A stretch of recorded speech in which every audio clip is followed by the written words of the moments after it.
Hello મિત્રો, સ્વાગત છે તમારા બધાનું મારી યુટ્યુબ ચેનલમાં અને ફેસબુક પેજમાં. હવે ગઈકાલે મારા ફ્રેન્ડના મેરેજ હતા, તો મેરેજમાં જવાનું થયું અને ત્યાં બધું હલ્દી રસમ ને પીઠી રસમ ને એવું બધું ચાલતું હતું અને અમે બધા એન્જોય કરતા હતા. એટલે એક ભાઈ ત્યાં આમ થોડાક દૂર સાઈડમાં બેઠા હતા. હવે એના ફેમિલી મેમ્બર કોઈ હતા, મતલબ એના ભાઈ કે એવું કોઈ, બરાબર. તો એ બેઠા હતા એટલે મેં થોડીક વાર જોયું, આમ ટેન્શનમાં હોય ને એવું બધું લાગતું હતું. એટલે હું ગયો ત્યાં ગયો ને એટલે એમને પૂછ્યું કે ભાઈ શું થયું એમ, કેમ તમે ઉદાસ છો? હું ક્યારનો તમને જોઉં છું, તમે આમ શું કહેવાય, આમ મૂડલેસ છો, તમારા ઘરમાં મેરેજ છે પણ તો પણ તમે મૂડલેસ છો એમ. તો એણે મને એવો જવાબ આપ્યો કે આ બધું જે કરે છે ને અત્યારે હલ્દી રસમ ને પીઠી રસમ ને એવું બધું, બરાબર, એ કરે એનો આપણને કોઈ ઇશ્યુ નથી, બરાબર. એ લોકો પૈસાવાળા છે. આ ભાઈ હતા ને, એ જે એના કોઈ ભાઈઓમાં હતા, મતલબમાં 4-5 ભાઈનો પરિવાર હોય, બરાબર. તો એમાંથી એક ભાઈ હતા. પરિસ્થિતિ થોડીક એની વીક હતી ફાઇનાન્શિયલી, બરાબર. તો અને જેના ઘરે મેરેજ હતા, મતલબમાં એ બધા થોડાક શું કહેવાય, ધનિક હતા, થોડાક પૈસાવાળા હતા. એટલે એ અંકલે મને કીધું કે ભાઈ આ બધા હલ્દી રસમ ને પીઠી રસમ ને એવું કરે છે ને, તો અમારે થોડાક દિવસ પહેલા એ લોકોનો ફોન આવ્યો હતો કે હલ્દી રસમ છે ને, તો ત્યારે આપણે પિંક ને યેલો ને એવા ડિઝાઇન વાળા, ફ્લાવર વાળા ને એવા બધા અત્યારે શર્ટ આવ્યા છે, એ પહેરવાના છે. નીચે વ્હાઈટ કાં તો બ્લેક પેન્ટ અથવા તો મતલબમાં જે કાંઈ આવતું હોય એ, મતલબમાં એ રીતના કપડાં પહેરવાના છે. પછી મહેંદી રસમ છે, તો ત્યારે આપણે મહેંદી કલરના કપડાં કે મહેંદી શર્ટ કે એવું કંઈ પહેરવાનું છે. અને વાના રસમ છે, તો આપણે એ રીતે બધું ભાડે લઈ આવજો તમારી રીતે તમે, અને એ ટાઈપનો આખું વાના રસમમાં મતલબમાં એ બધું જે કાંઈ આવતું હોય, બરાબર. તો એ રીતનો પહેરજો. અને ગરબામાં કુર્તા ને એવું બધું, ને આપણે વરઘોડો કાઢીએ, જાન લઈને જઈએ ત્યારે સૂટ ને એવું બધું, બરાબર. હવે આ ગરબા ને વરઘોડો એ બે ત્યાં સુધી તો ઠીક હતું અત્યાર સુધી, બરાબર. આ હવે નવું આવ્યું છે. હું 2-3 વર્ષથી આપણે જોઈએ છીએ, તમે જોયું છે ને મેં જોયું છે. 2-3 વર્ષથી આ મહેંદી રસમ ને પીઠી રસમ ને વાના રસમ ને એ બધું બહુ ચાલ્યું છે સાહેબ. હવે મારા મેરેજ થયા ને ત્યારે પીઠી રસમમાં શું હતું ખબર? મારા ફઈ ઊભા હોય પાછળ ને આ માથા ઉપર રિંગ મૂકે ને રિંગમાં થોડીક પીઠી લગાવે ને પછી બે ગાલે થોડીક થોડીક પીઠી લગાવે, એટલે એ પીઠી રસમ થઈ ગઈ. અત્યારે પીઠી રસમમાં શું થાય છે ખબર?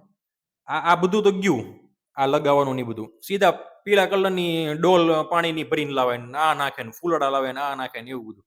હાવ ભાઈ મતલબ વગરનો ખર્ચો. ભલે એ લોકોને મજા આવતી છે પૈસા વાળાની, અને કરવું હોય તો કરો, આપણને કોઈ ઇશ્યુ નથી એમાં, બરાબર. કરે છે એને વંદન ભાઈ, પૈસા વાળા હોય એના પૈસા ક્યાંક તો વાપરવાની એમ. એટલે એ બધાય ભરે કરે, એનો આપણને કોઈ વિરોધ છે જ નહીં, બરોબર.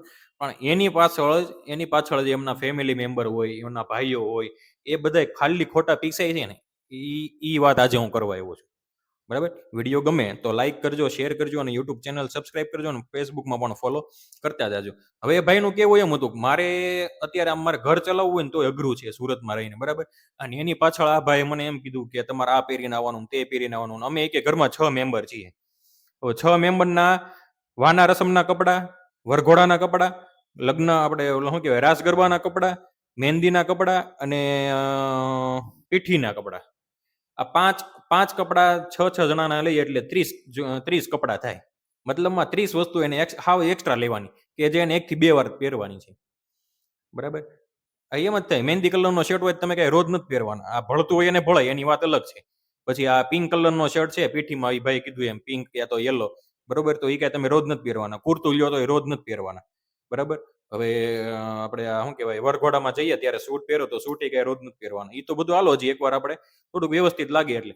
તમારા ઘરે મેરેજ હોય, બરાબર, તમારે સારું લગાડવું હોય, તમારા ભાઈઓનો બધાને સારું દેખાડવું હોય, તો તમે પૈસા આપો ને, ન પહોંચી વખતે આમ એને, બરાબર. તમારે ઘરે સારું લાગે, તમારો પ્રસંગ સારો જાય, એના માટે તમે તમારા ભાઈઓ જે નથી પહોંચી વળતા એને તમે એમ કહો છો કે તમે આવું પહેરીને આવજો ને તમે આવું પહેરીને આવજો, ને આપણે બધાને આ રીતનું આખું શું કહેવાય, કોડ સેટ કોડ સેટ તો ન કહેવાય, એ બધું જે કહેવાય મતલબ એ બધું કરીને આવજો, બરાબર. તો એ ભાઈ વાત યોગ્ય નથી. એટલે જેમના પણ ઘરે મેરેજ હોય, સગવડતા વાળાના ઘરે, ગમે એના ઘરે, બરાબર, તમારા ઘરે મેરેજ હોય, તમે ડ્રેસિંગ જે કાંઈ નક્કી કરો એ થોડાક વિચારીને કરો. તમારે જે કાંઈ પ્રસંગ ઉજવવા હોય એ બધા ઉજવો, બિંદાસ ઉજવો, બરાબર.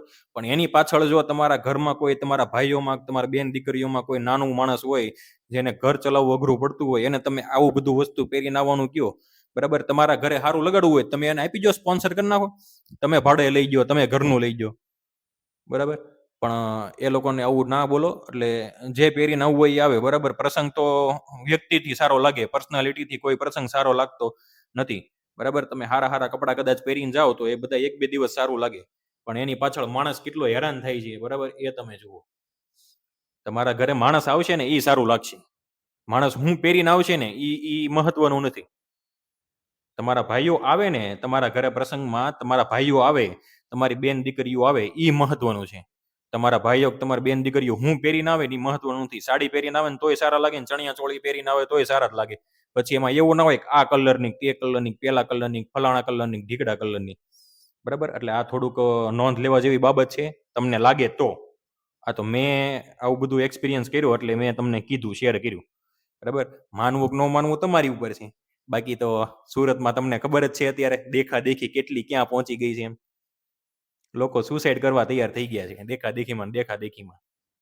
આની પહેલા આપણે વિડીયો બનાવેલા છે એના, ન જોયા હોય તો જોઈ લેજો, સાંભળી લેજો. બાકી વાત ખોટી લાગે તો કોમેન્ટ કરી દેજો, અને સાચી લાગે ને તોય કોમેન્ટ કરી દેજો. ચાલો મળીએ હવે આવતા વિડીયોમાં. Bye bye.